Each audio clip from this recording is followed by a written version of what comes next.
good morning. Am I audible?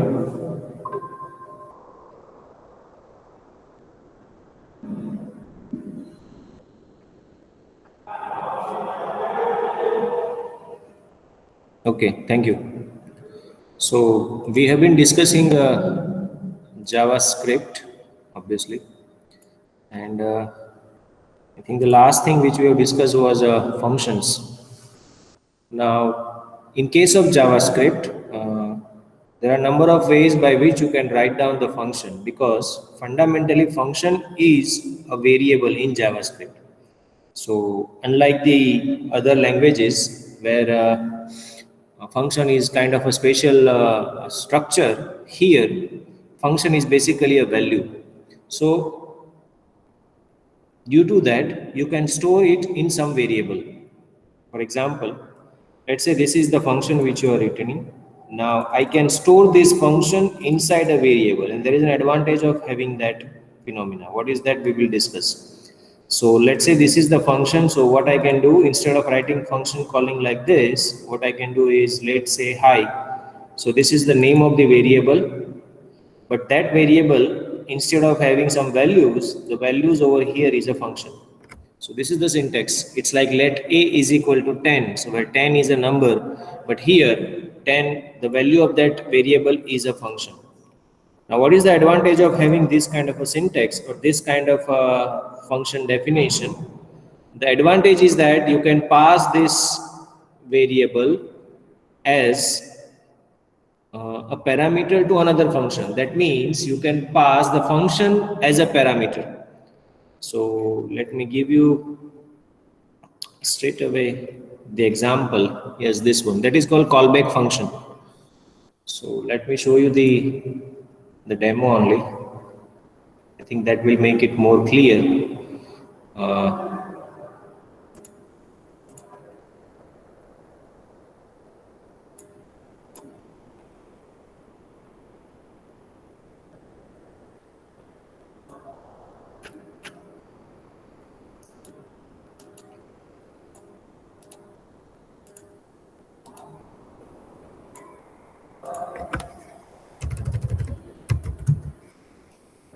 So let's say we have this script.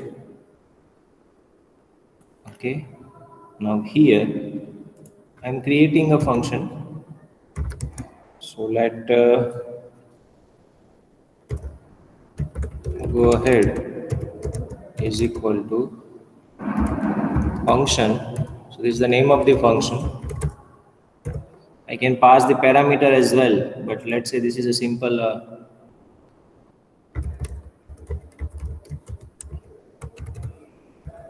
okay, let us pass the parameter as well.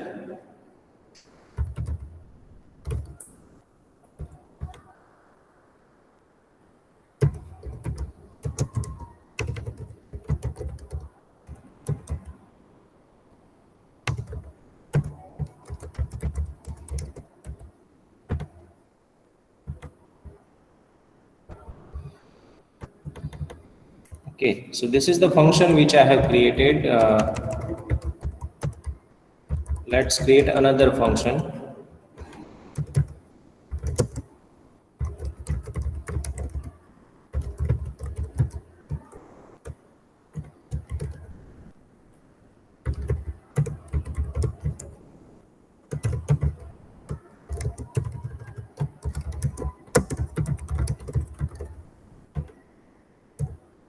So these are the two functions we have created, and then let us say we write this function.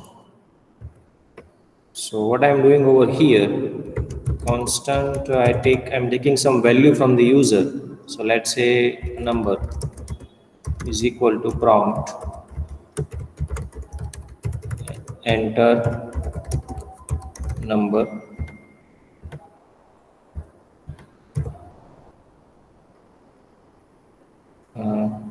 This is my run function, so it's a main function. So let's write another function which will be called actually function main. Inside that main function, I am passing two parameter, okay and cancel. And the third one is value. So I'm simply saying if value mode 2 is equal to 0,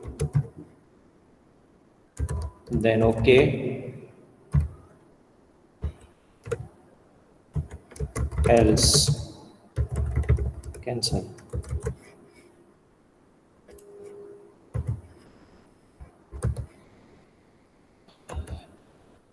And then I'm calling this function on this number, and then there are two variable, go ahead and not valid.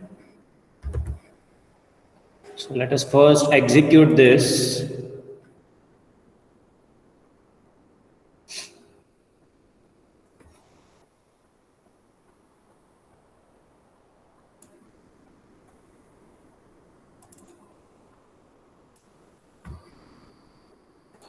So it asking me for some number.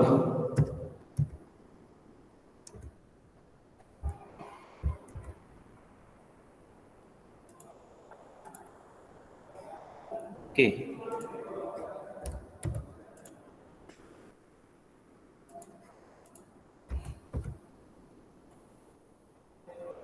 So to understand what I'm doing, I'm status I'm passing 13. So it is saying not a valid input. Why is the reason? The reason is that it is printing this. Otherwise, if the number is even number, then it should call this. Call this means this one. That means this one. Here it is giving the not a number error. To understand why it is giving so.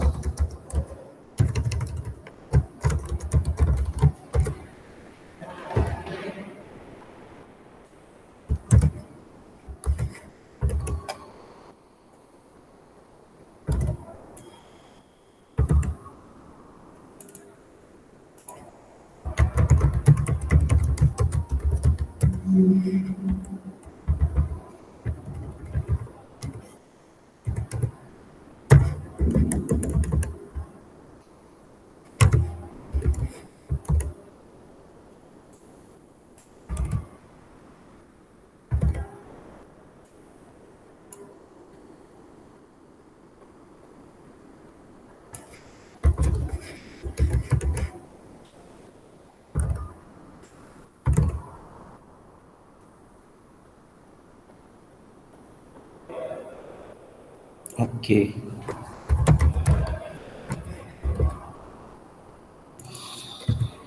Right.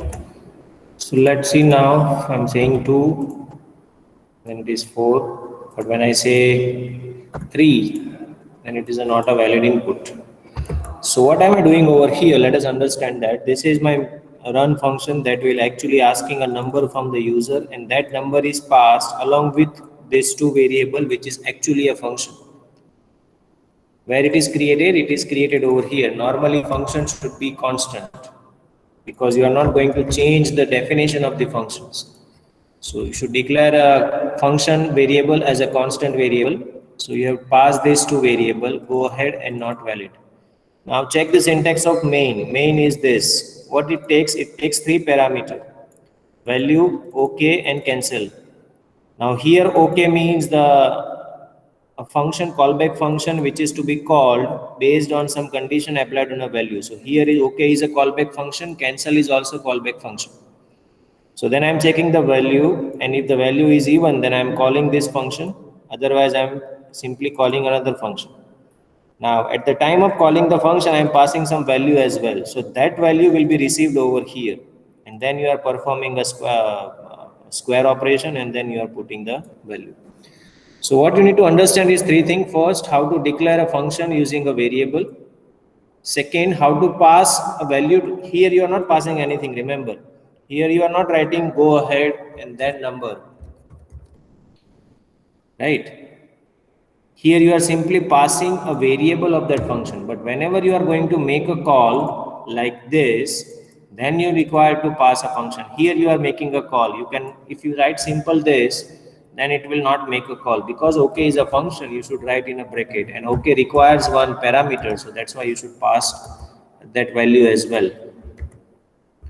So I hope you understood this. This is called a callback function, and why you required it. This is very useful. You will find lots of use cases of having a function definition like this. Normally, we always declare function like this only. There are some cases where you don't require to store it in a variable, but most of the time you call it or you declare it something like this. So this is I think the same example is given. So what are the differences? Uh, this is the declaration difference. You have two input over here. This is function declaration and this is function as expression. Fine, this all are theoretical aspect. Yes, this is important when you declare that function, and if that function is declared within some block, then it will be accessible within that block only if you have used use strict at upper. So if I mention use strict over here,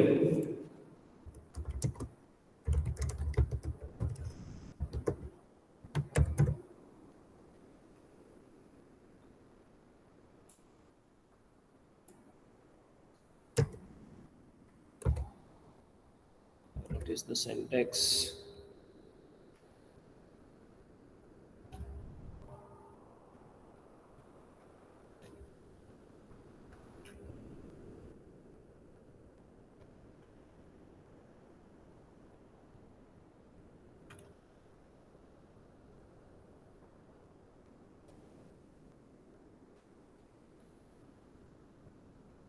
We have discussed that. I think it is use strict or mode strict, etc., something like that. Okay, you can check it out. What is the syntax? But this is if it is a strict mode, then your function will be available within that block only. That means welcome function will be available within this block because it is created in if block. So your welcome is available only here. It will not be available over here. So if you want to use this function globally, then you should declare outside this block. So that is applicable when you declare a function. Next is another way of creating a function, that is called arrow functions. Now, there is an interesting property of I think there are lots, many of you have been doing something in Python as well. In Python, you have a lambda function that is basically creating a value or one-liner function, you can say. So similarly, in JavaScript, you can create an arrow function, and that will actually can do something like this. Okay. So instead of declaring function like this, I have declared a function using arrow syntax. So what it does, let us first check whether it's correct or not.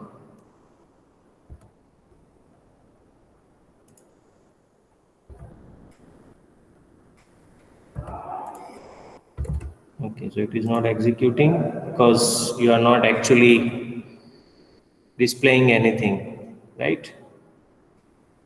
So let us write a multi-line function then. It is actually working, but because we have not been displaying anything, that's why.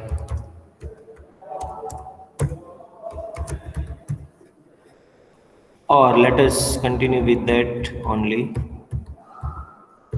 Okay.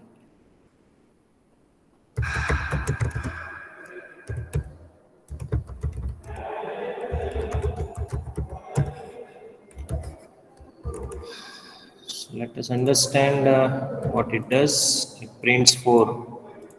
And if it is 3, then it is not a valid input. Now let us understand what we are doing over here. So So again, the same thing, go ahead is a function, but it's declared using a something like this. It's called an arrow functions. Arrow functions means that you have to, obviously the type of the variable, so that is constant, the name of the function, so go ahead, then equal to, and then you will write these two brackets. Inside that there will be a parameter. If you don't have any parameter, then you will simply write simple bracket, and then you have an arrow and then some statement. This statement can be a single statement, it can be a multiple statement. If it's a single statement, you can write like this, but if it is a multiple statement, then you can use something like this. So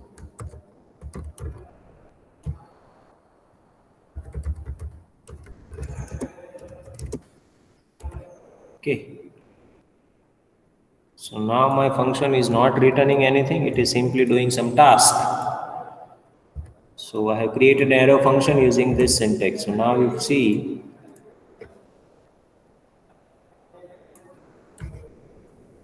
this, it's 4. So what we are doing over here now, so whenever you have a single line, you can simply write a single line statement. And what is the meaning of that statement in multiple line? Let us understand that as well. So I am writing over here something like this. That is actually, if you write a multi-line statement for this, then it will be converted to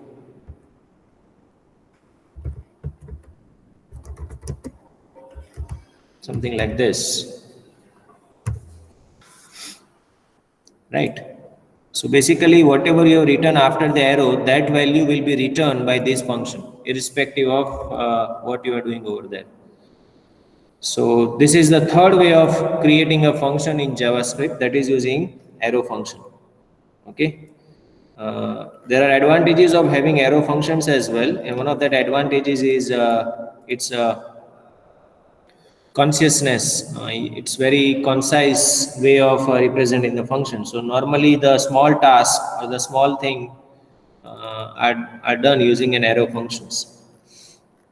Multi-line arrow function, you can write simply this curly bracket, right? So these are the three way of creating functions. One, a normal way. Second is using expression, and third one is using an arrow function. So that was about the basic JavaScript. On this particular article, we have a summary of everything which we have discussed till now. So code structure, it's similar to C-like syntax. We have a semicolon. If you want to write two line on a single line, then you have to split it using semicolon. Otherwise, you can skip the semicolon. Then you have function declaration. You don't require a semicolon after loop. You don't require semicolon after function as well. Okay. To declare a strict, it's use strict inside a code, not use and strict. Okay. Then variable, you can declare it using let, const and var. This is old style. These are the two new style. Normally we will use these two style only. Constant if that value is not going to change throughout your script. If that value is going to change throughout the script, then you should declare it as variable. Then there are different data types. Okay. Interactions, you can use prompt, confirm and alert. These are the three boxes: prompt and then message, then default value. Confirm will give you okay and cancel. This confirm will return either true or false. True means go ahead, false means you can stop that execution. Alert means it will simply output a message. Operators, arithmetic, assignment, bitwise, conditional, logical, null coalescing operator. Okay, only available in JavaScript. Comparison and other operators are as well. Loops, you have while, do while and for, similar to C. Switch functions, there are three ways of creating the functions. Okay, so that was about the basic thing. I will also discuss how to debug your code. The part of it we have already started, and let us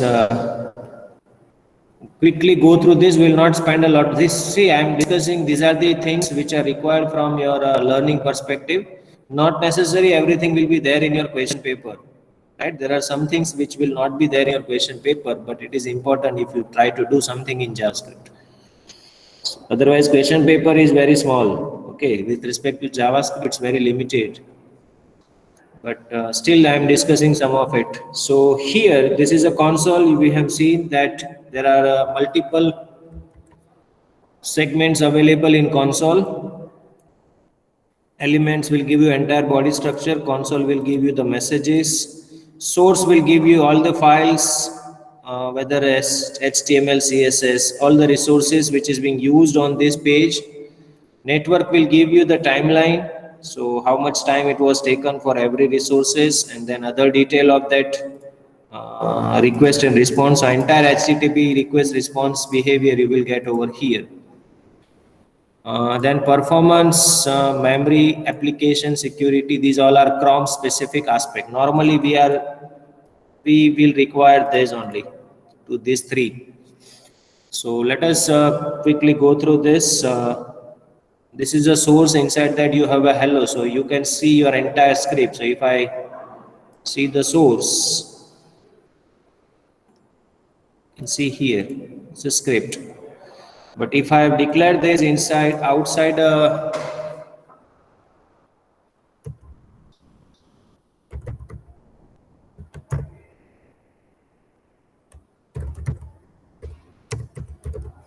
so let us write down an external script.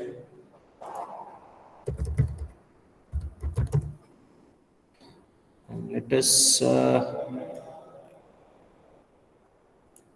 write it in this script.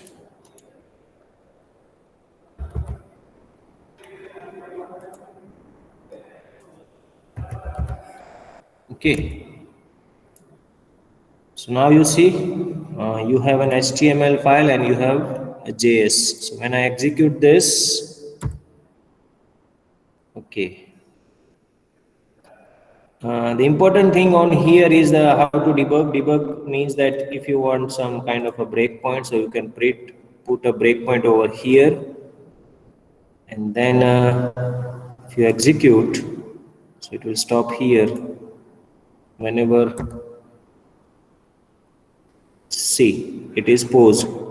Now because it is paused, now you can do check something. So let's say you want to check some variables. So you can see this local, this is a global variable which is undefined. Then this value is a variable which is being passed over here. Then if you step into next, so that goes outside next. So now you can see value has become 4.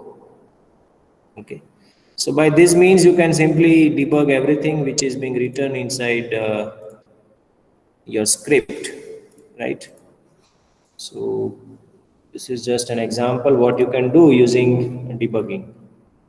Apart from it, you have a console where you can perform a simple operation as well. Again, this is debug, so that's why there were a breakpoint. So let us remove it. See this. You can also check many things over here. See, so it gives you entire JavaScript. Anything if you want to test something like that, you can execute over here and check whether it's working fine or not. This is how you can put the breakpoints. Pause. With this control, you can put or you can debug or you can put the controls on your debugging. Right, so that was the debugging in console. Coding style, this figure is very important whenever you write anything in JavaScript. These are some tips. These are the tips, it's not mandatory aspect, but this is the normal practice which you should follow. There should be always a space between two parameters when function is defined. Curly braces, there are a number of ways by which you can put the curly braces, but normally curly braces should be written over here, not here. So whenever you will perform a formatting, it will automatically come here. In case of VS Code, that will be taken care by the extensions. space around operator, normally we should write any operations. So you see this, there is a space around operator. Here also this equal to is an operator, so you will normally require a space. You don't need to worry about all this if you have proper extension involved. So let me show you extension, how you can download in JS. In case of actually in VS Code, entire VS Code is developed in Chrome only. So that's why you have by default you have this extension, JavaScript and TypeScript Nightly, which is by Microsoft. If you install that, it will give you lots of features. Otherwise, by default, you always have formatting available in JavaScript. So you can simply right click and Control Shift I is a shortcut for it. So these are some tips which you should follow when you are writing comments. I think not going to detail into this. Okay. The next important aspect is an object. Now you all have studied object oriented programming, right? So in case of JavaScript, object is not similar to what is there in a class. Obviously it's somewhat similar to that, but object is very useful, or I think I should say a fundamental aspect in case of JavaScript. It's very important to understand the behavior of object. We have array, we have lots of other variables in JavaScript, but object is one of them. But object is kind of a special. Normally, when you want to create an object, this is the syntax. However, you can simply skip all this and you can write two curly braces. So that will make that object. Again, these two are same only, but in this case you cannot use constructor, whereas in this case you can have constructor as well. We'll discuss that when we'll discuss class. So when you declare a object like this, it's an empty object. Now, when you want to put some values inside it, so this is the syntax. It's similar to a JSON kind of a stuff. So you have a name which may or may not be quoted. So you can write this, or you can also write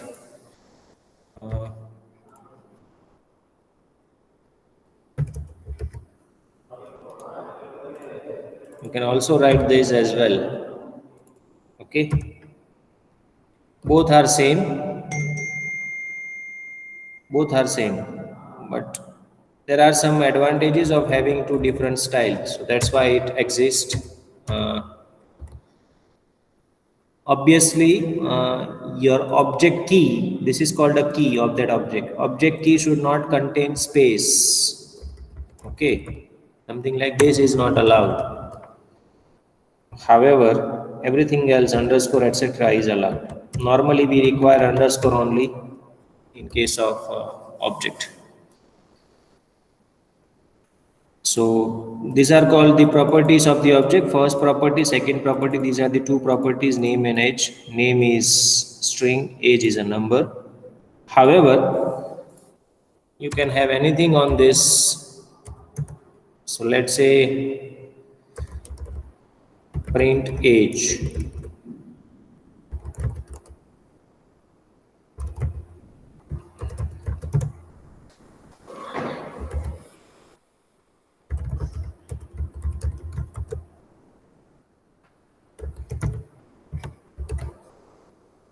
Right. So print age is another property which is actually a function. So whenever I will say user.print age,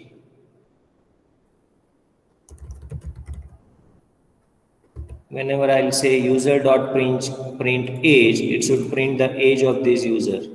Okay. So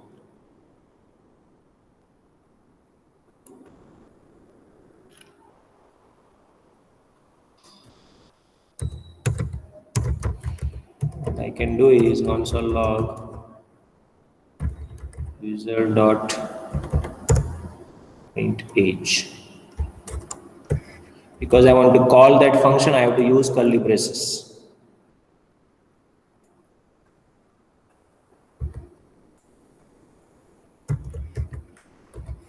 Okay, so let's see. So this 30. Right? So you should have understood two things. First, you can also have a function as a property of object. And second, all the property of that object are available using this. Remember, if you simply write this,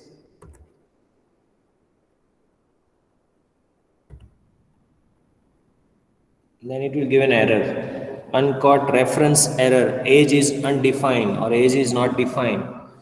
Because this function doesn't know what is age. That's why it is giving you an error. But if you write this dot age, it means that age is a property of the object this. This means the functions is also declared in the same object. So that means that this is one of the property in this object, and so that's why it will get that property in the function. So I hope you understood this. So this is a basic syntax of an object, how you can create an object and what object can carry, right? So you can see now there are two properties, name and age. Now we have third property. So it's a Boolean property. So we have string property, number property, Boolean property, function property I told you. I told you that space is not allowed, but interestingly it is allowed. But the only condition is that you should have a quotes outside it. So this is allowed actually.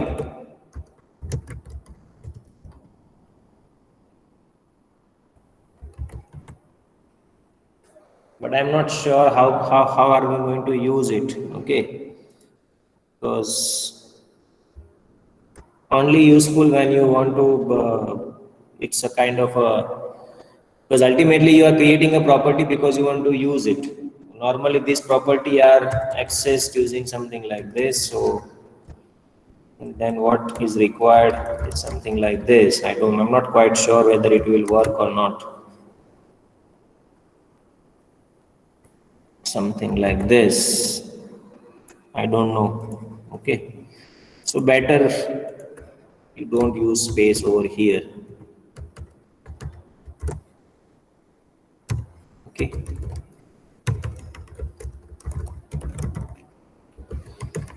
Fine. So that was the properties. It can be number, it can be string, it can be anything. Now, sometimes it is required that you have created this object, but later on you want to add something into that object. So let's say user is an object, and now you want to add user has one more property, and then you have to use square bracket. Remember, you cannot write this. Okay. Obviously it will simply give an error. So whenever you want to assign a property which does that particular object does not exist or does not possesses, then you can use this similar to what we do in for our array. Then you can simply quote it and put it in a square bracket. So that means, so now if you console that object,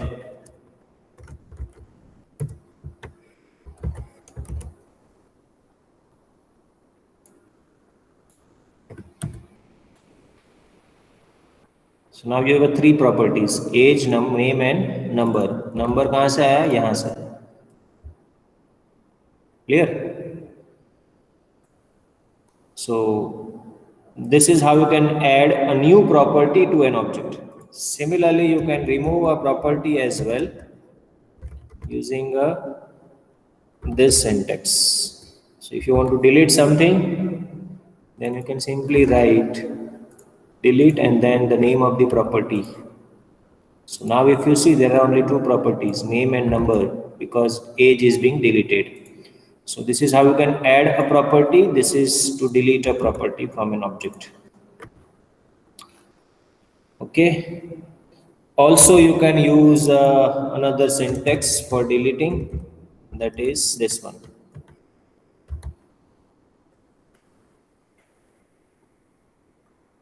Right. So now I got the clue that if you have declared something like this,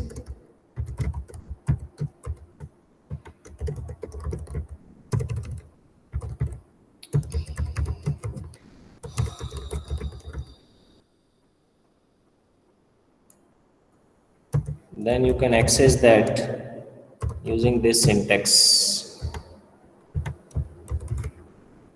Okay. So let us try to understand what you are doing over here. Let us remove this delete. 2. Okay, so now it is printing that, and it's also giving you 30. And there is a function called print age. So what we have done, you can access the property of object using this syntax. A square bracket, inside that the name of the property. Because this property is a function, I am calling it like this. There are 2 brackets. So this is about how you can access with a space. But obviously when you have a space over here, you cannot go for something like this. Okay. This will not be allowed. You can only allow, or you can only access using dot property if that is not containing space. This is allowed. This is also allowed, but something like this is not going to work. So in that case, you have to use curly bracket to access the object property. In next, computate properties. Now, what it means?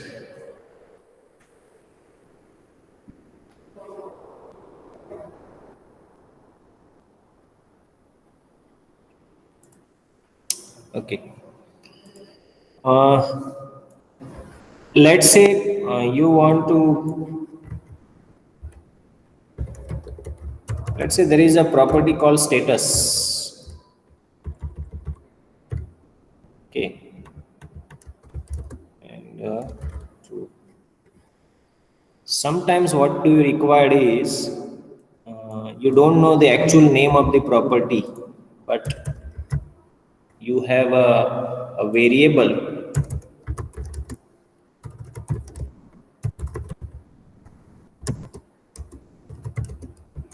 which contains some value, but you want to, you actually are not aware of this, that this is active or it can be anything, but you want a property name should be a variable. So that is called a computate property. Now if you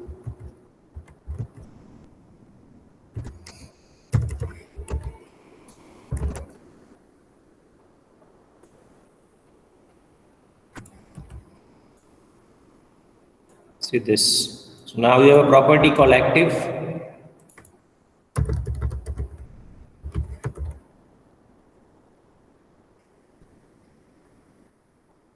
Passive. Okay. So whenever you want to put a variable as a property name of any other object, you have to write it using this square bracket. So now we have seen different way. One way is this. Second is this. This will take a variable, and whenever you want a space or something like that, you can go for this. However, for an underscore,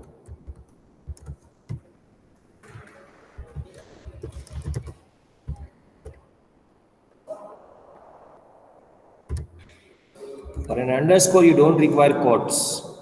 One more thing, normally you should not have a same property name, otherwise this will be overwritten. So if I write something like this, then the whatever is the next in the sequence will overwrite the previous value. So should be okay. Property value shorthand, I told you that user dot name, user dot age, or you can also write using square bracket. property names limitations. You can't use JavaScript keywords as a name of the property. So you cannot use while. Okay, that should be understood. Property existent taste. Sometimes you want to check whether user contains an age or not. So that you can do using object in property. So let us say name in user. So that you can put, this will return boolean. So you can put it inside if condition. So if you write within an if condition, so that will return true or false. Yes, name is there in an object.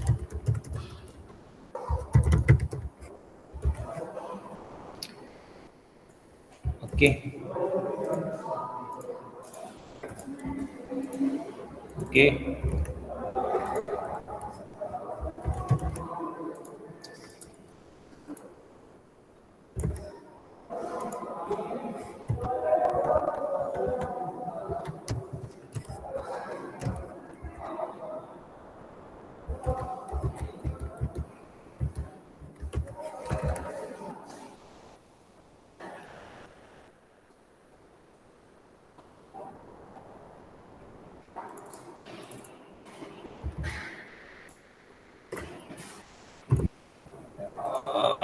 Refresh to, okay, now it is not entered. So this is how you can check the key. Why you require this? Because sometimes if you are trying to access those property which does not exist,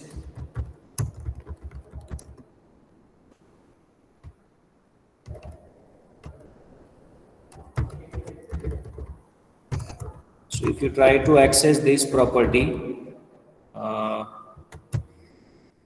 let us say user dot address, which does not exist actually. Sorry, user, let's say constant address is equal to user dot address. So when you try to do this,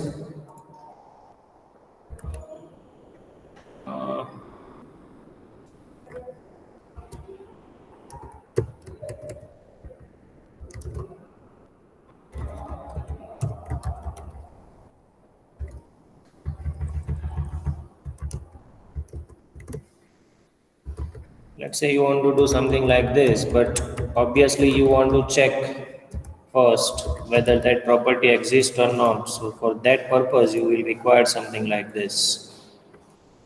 Okay. For in loop, whenever you want to traverse within an object, so you can use a for loop, but for in, that means here you will say key, that is your actually your property, and this is the name of the object, so that is user. Then you are checking this one, and then you say console log key and element. So let first execute this, and then I will show you what exactly we are doing. Object name, this is user.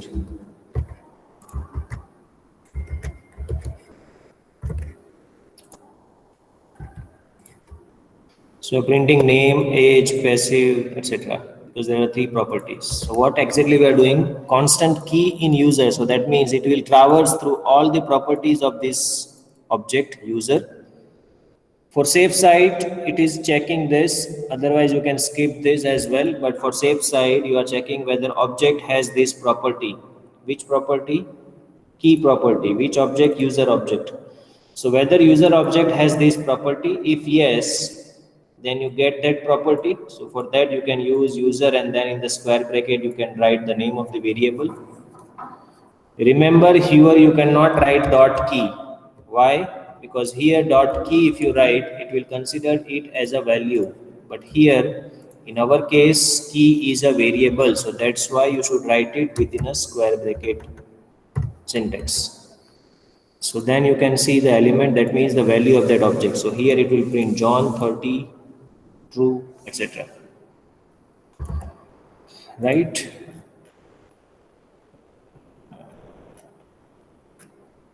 Okay. Sometimes you just want to traverse through keys. So that also possible using this syntax as well. So I think that's it. It's all about an object. It's very important aspect of JavaScript. There are many other topic in this, but we are not going to discuss that actually. I think, or we will go through it quickly because it's not there in your syllabus, but it's important from the learning perspective. So I think that's it for today. Anything which you want to ask?